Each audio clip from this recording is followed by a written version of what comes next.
Kraft presents The Great Gildersleeve. Yeah.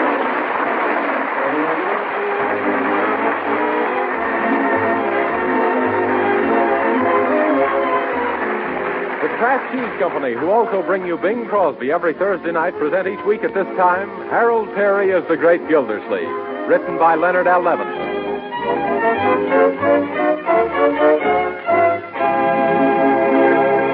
And now to visit our friend, the Great Gildersleeve, who's alternately looking at his watch, which says 3:15, and at a large mysterious package, which says, deliver to Leroy Forrester, Esquire.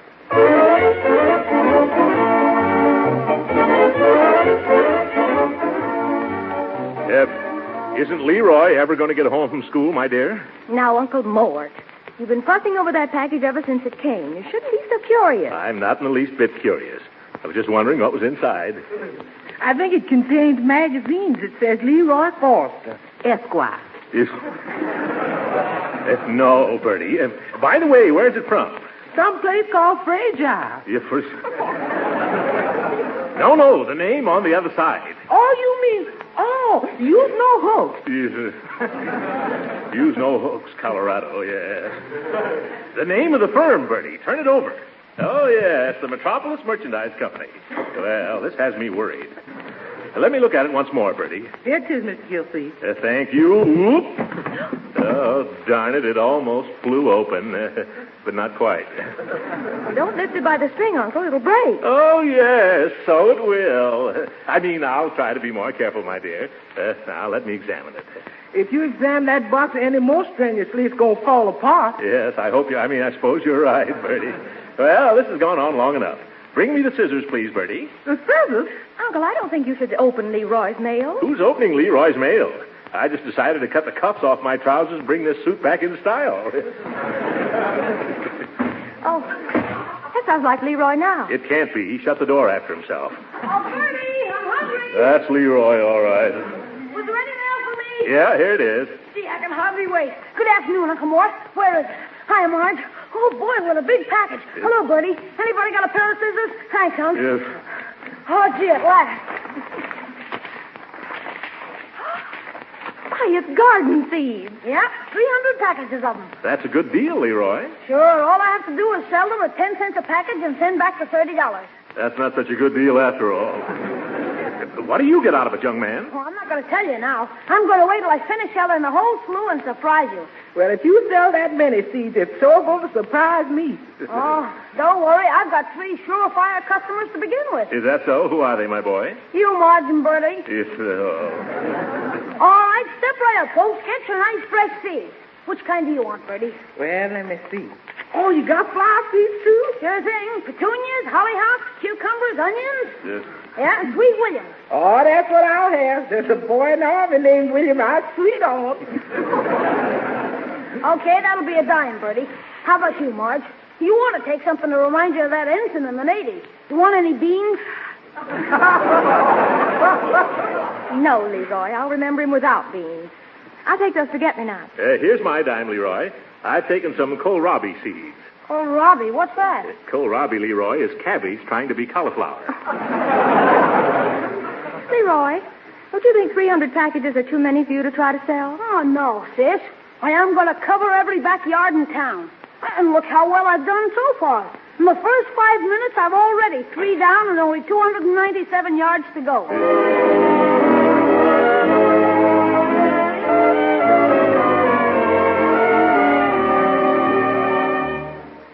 Look, Piggy, why don't you buy your mother a package of flower seeds for Mother's Day? Yeah, but a package of seeds is a lot cheaper than a bouquet. No, I'm sorry, I can't trust you. Now, in the instructions, the company says they trust me, but I'm not supposed to trust anybody else. Well, at least think it over, will you? Okay, goodbye. By the way, Leroy, it's just a week since those seeds arrived. How many have you got left? 263. No, Leroy, I don't mean the number of seeds. I mean the number of packages. That's what I mean, too, Unc. Yes. Business would have been a lot better. Only half the kids in town are selling seeds. Oh, well, it's the best salesman who win out. Gee, Unc, you used to be a super salesman, didn't you? Well, yes. When I started selling the Gildersleeve girdle, I developed some pretty snappy tricks, my boy. But the principal thing to remember is politeness. Bear in mind that a polite approach will always get a polite response. Now, who's at that door? How do you do, sir? I hope I'm not intruding. You are. What do you want? Well, I represent the Big Gem Encyclopedia Corporation of East St. Louis, Illinois. No, scram. But you haven't... Beat it. You haven't even heard what I have to say. I don't want any. Goodbye. Remember, Leroy, a polite approach will always get a polite response. Always remember that. I'll bet a quarter that when you went out after a prospect, you brought him back on the dotted line, like Frank Burke. A buck. Okay, a buck then. Let's not bet. However, I wager I could do such a good job selling your vegetable seeds that you could come along 10 minutes later and sell the same people corned beef to go with the cabbages they'd expect to raise. Yeah, it's too bad you still can't do it, Uncle Mort. Yeah, who says I can't? Could you? Why, of course. Oh, gee, that's swell. Oh, Marge, Uncle Mort is going to show me how to sell the rest of my seeds. Now, hold on a minute. I didn't say I'll that... go to my room and get my stock, huh? Oh, great jumping jeeps. I've been taken in again.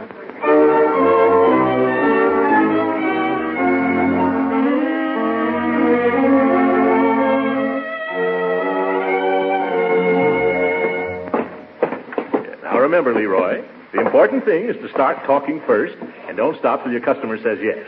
Understand? Yes. All right. Now, watch me. Oh, Mrs. Dobson. Oh, hello, Mr. Gildersleeve. Hello, Leroy. Is there anything I can do for you? Because Mama isn't home right now. She's downtown getting some burned-out electric bulbs in case we have another blackout. Yes, well, excuse me for cutting in, Donnie, but I'm helping Leroy sell these wonderful garden seeds, and I thought maybe you folks would like to buy some. Oh, garden seeds? Well, I don't know whether we're going to plant a garden or not this year on account of I tried one in 1941, but I didn't have a bit of luck. You didn't? What'd you plant? Peanuts. I planted a whole bag of them, but nothing came up. Well, do you think the salt kept them from growing, Mr. Gildersleeve? Well, maybe I should try something else this year. Have you got any popcorn? I'm crazy about popcorn. If you have any, I'll take 10 cents worth if it's hot. You know. Dottie, I'm sorry. However, we have lettuce and spinach and eggplant and oyster plant. Oyster plant and eggplant? Oh, you can't fool me. Eggs come from nests and oysters don't grow on plants either. You catch them with a harpoon. You harpoon. Well, I think I'll just plant birdseed this year on account of the birds always get it anyhow.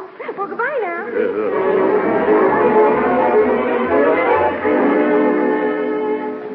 It's getting dark, Uncle Mort. Don't you think we better go home while we're just hungry and before we start starving? No, Leroy. I'd still like to show you how to make a sale. Now, I have a feeling that things are going to be different at this house. Okay, I'll ring the bell. Yeah. Now, observe the way I give them the politeness approach. Yes, what is it? Oh, how do you do, sir? I'd like to sell you some wonderful garden seeds. They grow so quickly that all you have to do is stick them in the ground and jump back fast. Say, don't you live over on Parkside Avenue? Why, yes. How did you know? Don't you remember me? No, I can't say that I do. Well, I came to your door this afternoon selling encyclopedias. You did? Yes, I did. And do you remember what you did? No, what?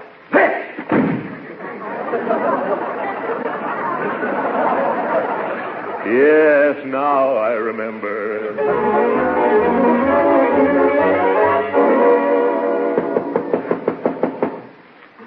Uncle Mort, can't we continue the salesmanship lesson tomorrow? No, after we sell some seeds to Mrs. Twitchell Leroy, I'm sure she's going to buy some anyway. Why not? She's been a pioneer in everything else. What's keeping her? You'd think the old squaw would answer her door, but she's probably too la-di-da, Mrs. Twitchell. Oh, hello, Leroy. How do, Mr. Gildersleeve? What brings you here? It's these seeds of Leroy's. He had quite a lot of them, and I suggested to him that you might want some. Well, that's very thoughtful of you. I could plant some in my garden. You see, Leroy, your Uncle Mort knows. How about 3 or 4 packages of corn, Mrs. Twitchell? Are you sure you can spare it? Yes, Oh, sure. We got 9 packages. would you like all 9 of them? Yes, I would. Oh, splendid. Now, how about some turnips and parsnips? Oh, do you think they'd be useful? Oh, surely. They're good for, what are they good for? Oh, yes, they make better mashed potatoes than lima beans do. Here you are, 6 packages. Oh, I would also like some beet seeds. How do they come? Beets? 8 to the bar. Yeah, kind of silly, isn't it? We've struck a gold mine. Yes, you said it. Now, Mr. Twitchell, would you like some Brussels sprouts or okra or lettuce? Oh, no more, Mr. Gildersleeve. I already have more than I should have taken, and really, it was most generous of you to come over with such lovely little gifts. Gifts? Thank you, and good night. Good night.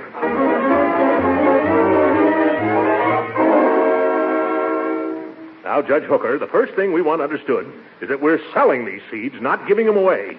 I understand, Gildersleeve. You're no congressman. The reason you should buy these seeds is to start a victory garden, Judge. Yeah, everyone should have a victory garden. Right.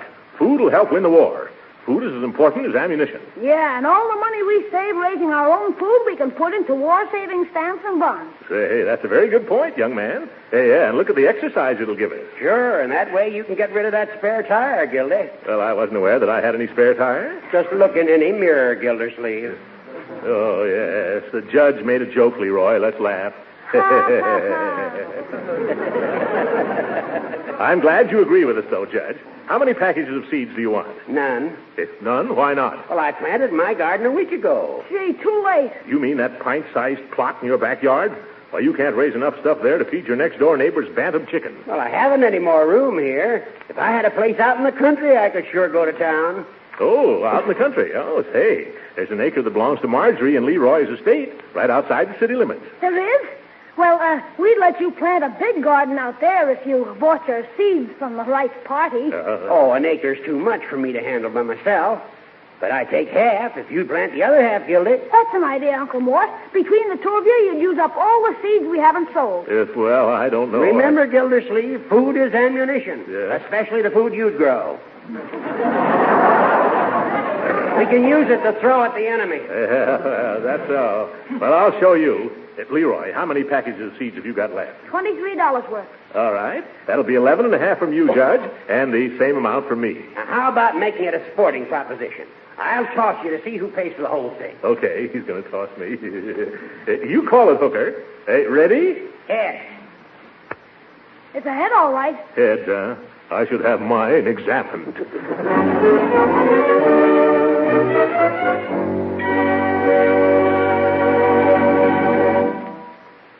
We'll hear from the great Gildersleeve again in just a moment.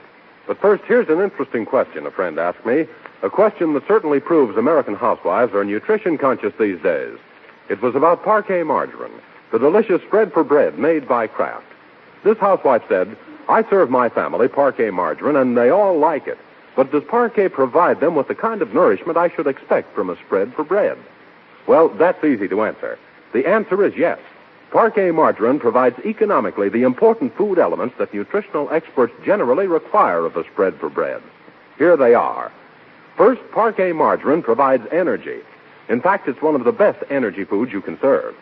Second, Parquet is nourishing because the wholesome American vegetable oils and farm products that go into Parquet are nourishing in themselves. Third, Parquet margarine is a reliable food source of vitamin A. Yes, summer and winter, every pound of Parquet contains 9,000 units of this important vitamin. So, you see, thrifty Parquet margarine provides the things a spread for bread should provide. And it tastes so deliciously good, your family is sure to like it. So why not try some tomorrow? Just ask for Parquet, P-A-R-K-A-Y. Parquet margarine, made by Kraft.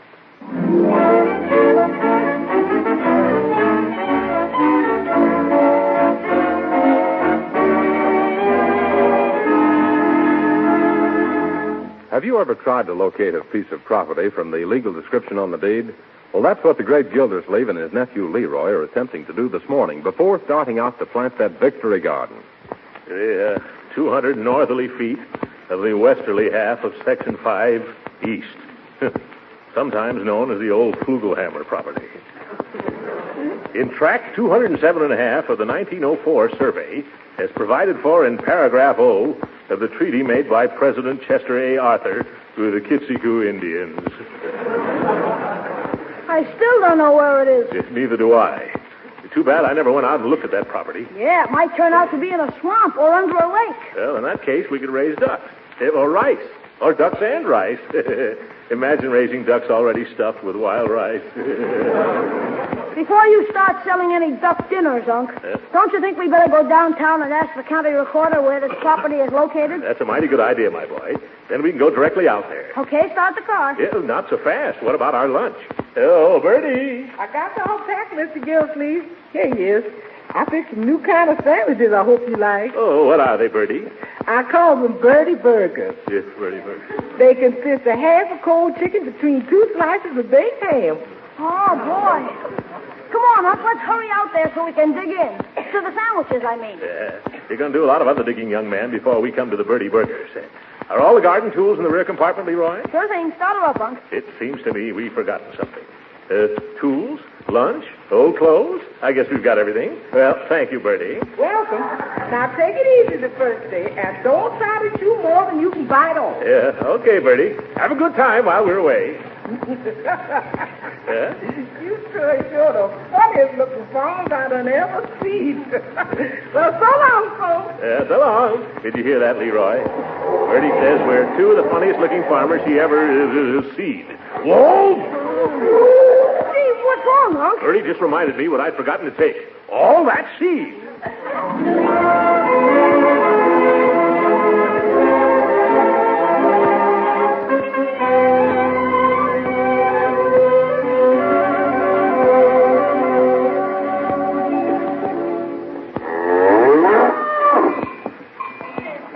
This is certainly out in the country, all right, isn't it, my boy?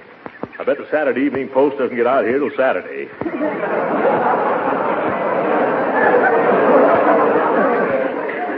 How did the estate ever happen to have property this far from town? Well, it was taken in on a bad debt that we were taken in on.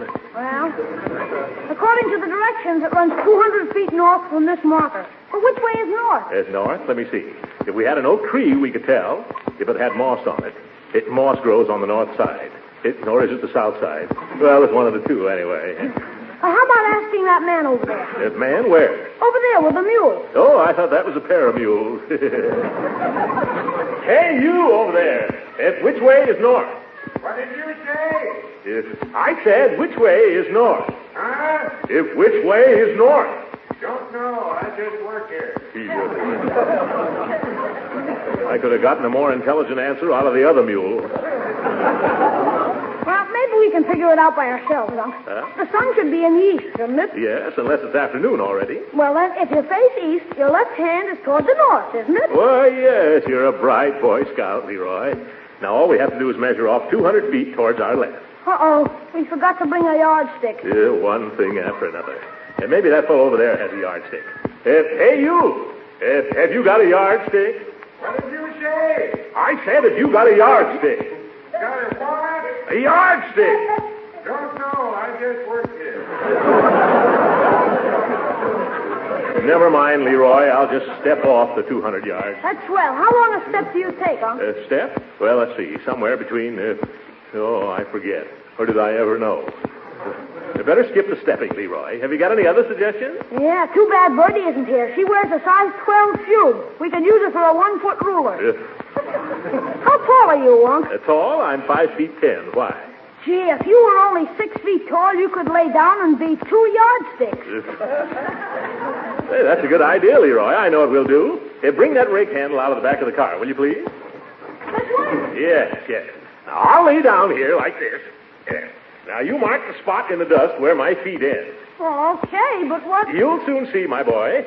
Now, mark the top of where my head hits the ground there. Splendid. What's the idea, Unc? Yes. Now, add 2 inches. Add 2 inches. Get away, Walkie. I still don't get it. Just measure the distance from my head to my toes on that rake handle. Then add the 2 inches, and you'll have 6 feet. Hey, you,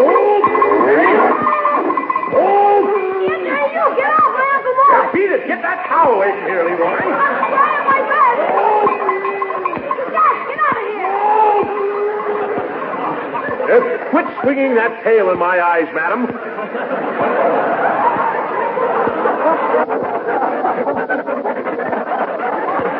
She's gone now, Unc.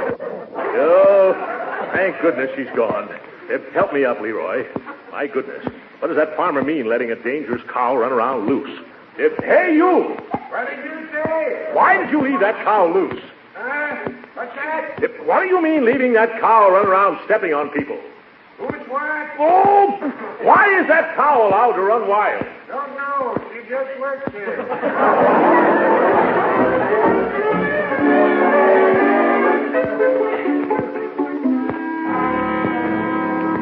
Keep it up, Uncle Mort.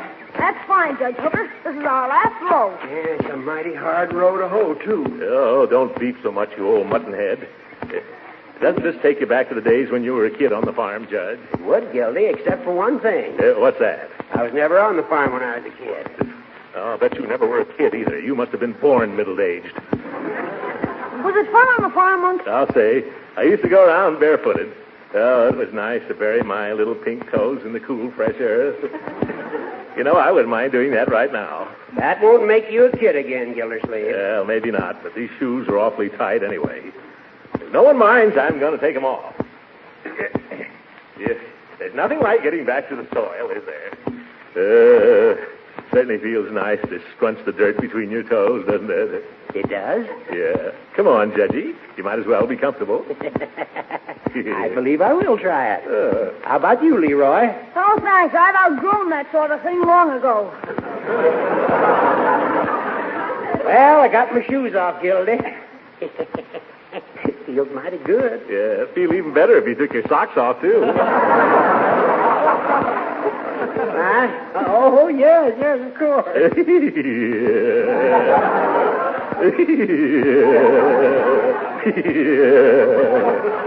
Hey, what's wrong with you? I'm standing on a pussy willow.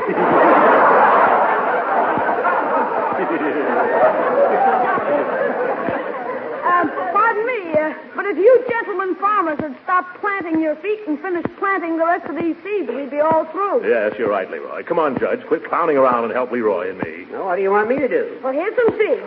Unc, you put 2 of these in each hole, and Judge Hooker, you cover them with dirt. Oh, that's easy enough. Say, you've got 2 different kinds of seeds in this bag, Leroy. Which do you want us to plant? 1 of each. That's unusual. What's the idea? Oh, it's an experiment I'm making. I'm mixing corn and lima bean seeds together to see if we can get a succotash plant. Well, if this works, we can try planting a blue plate special. Come on, Judge. I'll drop them in and you cover them up. Surely. Now, let's do it with teamwork and rhythm. Rhythm. Yeah, we'll count. 1, 2, 3, 4. Oh. On 1 and 2, you drop in the seeds, and on 3 and 4, I'll rake over the dirt. Yeah. Okay? Why not? Anything your little mind can think of, Judge. Let's begin. 1, 2.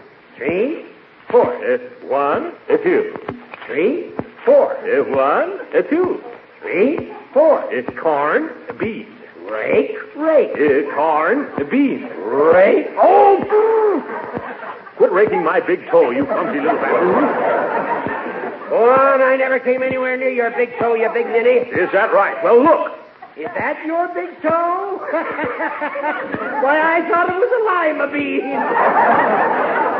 Judge Hooker, lima beans don't twitch. Hey, I finished the rest of this row by myself. You 2 can put your shoes on now and we can go home. Oh, at last. Judge, what'd you do with my shoes and stockings? I didn't do anything. Where are mine?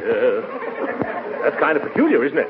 Leroy. Yes, Uncle Morris? Did you pick up our shoes and stockings? No, I didn't touch them. But how could they possibly disappear right off a bare field with no one else around? I don't know.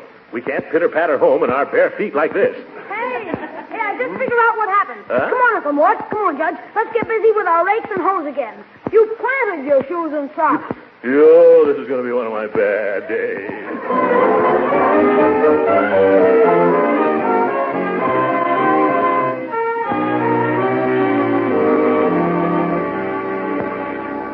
Mr. Gildersleeve, how soon you expect to start harvesting the truck on your truck farm? Yes, well, any day now, Bertie. Ever since the last rain, everything is coming along swimmingly. Yeah, I tried some of the radishes yesterday, and they're coming up fine. Marjorie, you should come out someday and look our garden over. It's a vision of vitamins. Well, I'll ride out with you the next time you go. How are you getting along with Judge Hooker? Oh, all right, except for that dirty trick he pulled on us yesterday. What was that? Well, he was raking his half of the garden when he suddenly found out he'd lost his diamond ring. Yeah, and he offered a $1 reward to the one who found it. Yes. Leroy and I scratched through his whole patch. When we finished, he discovered that he hadn't worn the ring that day. It was all a scheme to get us to rake his rutabagas for him. Uncle Mort was so mad he hit the judge over the head with a scarecrow. Oh, you shouldn't have done that, Uncle. Yeah, I know it, my dear. I'm sorry I did it, too. Now we got to get a new scarecrow. When are you going out there again, Uncle Morris? Well, not till next week. Ain't you afraid the gophers will go for the plants? What? Or the weeds spring up and choke them? No, Bertie. I cleared the garden of all the weeds yesterday. Yeah, only some of the weeds turned out to be young carrots. Oh, that was too bad. Did you pull out many of them? Well, I must have ripped up 12 or 14 rows before I discovered what they were. However, I had a lucky break, my dear. You did? Yes. I did all my pulling out on Judge Hooker's half. One more row, and I would have starved on our own carrots.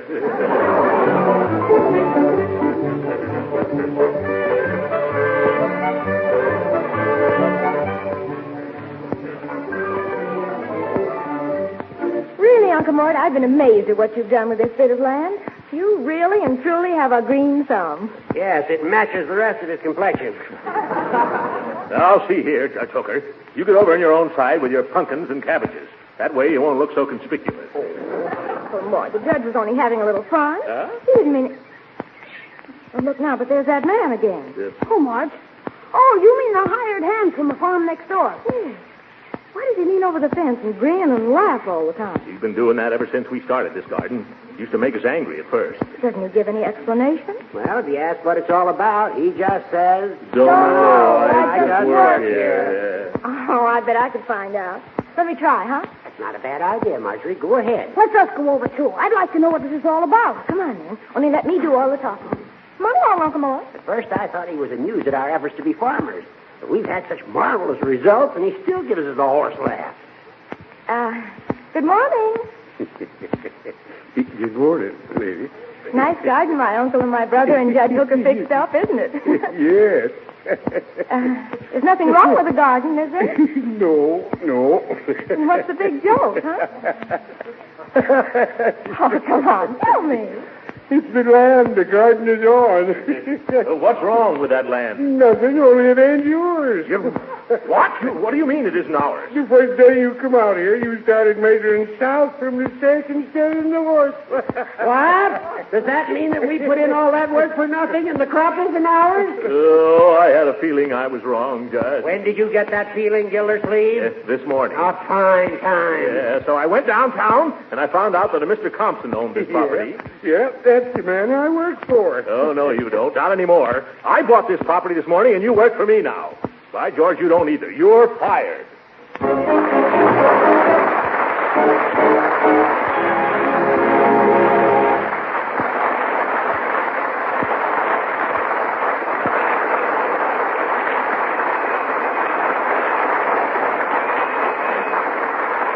The great Gildersleeve will be with us again in a few minutes. Meantime, I imagine you mothers and housewives are pretty busy these days, so I'm sure you're interested in ways of streamlining the preparing of meals and getting results that are mighty appetizing, too. Now, if you're used to running to the refrigerator for a dab of this for a shortening, a dab of that for pan frying, and something else for a spread for bread, here's a time-saving hint. Use Parquet margarine for all these purposes. Yes, Parquet margarine, made by Kraft. You see, the delicate, appetizing flavor that makes Parquet margarine such a delicious spread for bread makes it a favorite for cooking, too. Yes, Parquet margarine is a real flavor shortening that makes all baked foods taste better. It's a swell seasoning for hot vegetables. Parquet margarine makes pan-fried foods tastier, too, and it doesn't spatter or stick to the pan. So in one convenient package, you have a grand-tasting product for all these uses. And remember this, no matter how you use it, Parquet margarine is a nourishing, wholesome energy food and a reliable year-round source of vitamin A. So tomorrow, sure, try economical Parquet margarine. Remember, it's Parquet, P-A-R-K-A-Y. Parquet margarine, made by Kraft.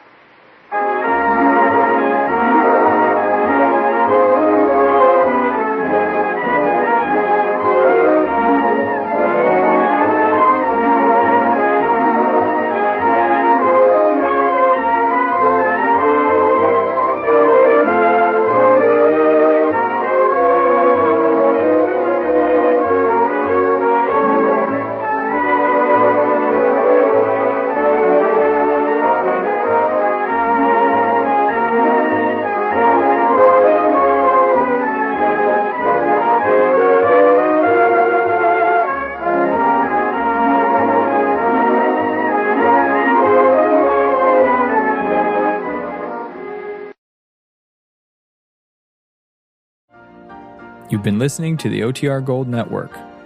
Find more classic radio at otrgold.com.